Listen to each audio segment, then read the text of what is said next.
My name is Aaron Rivera, Hutchinson Community College, SH101866093S. According to Printmaking in the Western World by Linda Hughes, printmaking began in China as a way to print type. And what they would do is use woodcuts, and they would use sharp tools and cut out. Whatever they would cut out would not print. That would print white on the page. So they would roll the ink on top of the woodcut to make a print. Today, a lot of people have moved to using computers to make their prints. You get very clean, sharp images like this. Another way to print is using screen printing.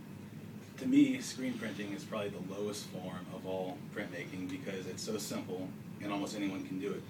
What you do is you get a silk screen, you make a frame out of wood, and then you will put a photosensitive solution on top of it. You will put a transparency on top of that, shine some light on it for about 5 to 10 minutes, and then you will rinse off the solution, and then you'll be left with a spot that you can print from. And this is what the silk screening process looks like.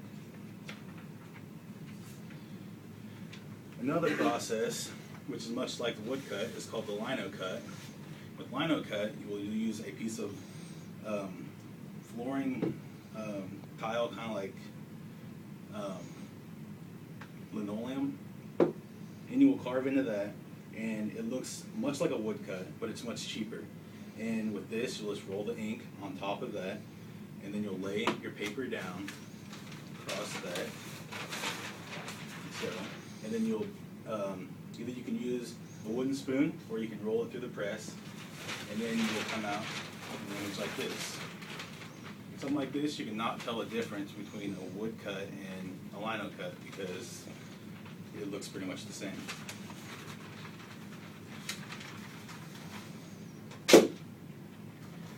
Another process is called lithography. And with lithography, you'll take a stone, usually a limestone, and you'll put a wax resist on it. And then you'll roll the ink on top of that, and wherever the wax is will not print.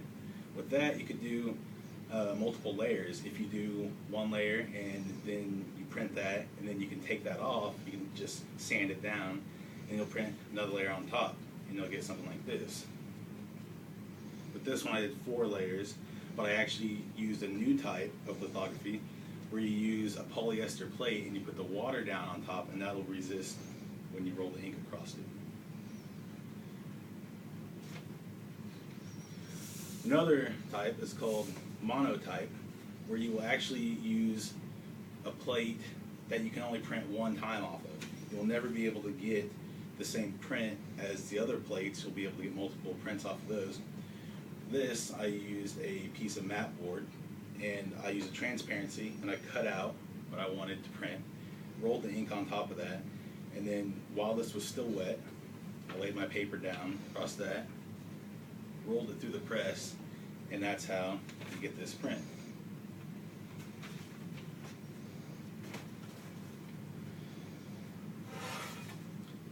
Lastly, you can print on a piece of metal, or zinc is what this type of metal is, and you will put some tar on top of that, scratch in what you want to print, and then you'll put it in a bath of nitric acid, and you'll let it sit in there for about 10 minutes to get the really deep cuts that I have there, and then you'll rub the ink on top of that. And then when you print, we'll get something like this.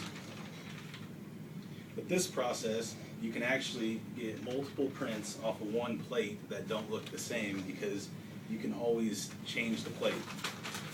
So I have this one that does not have the background as the other image did, but they all came off the same plate.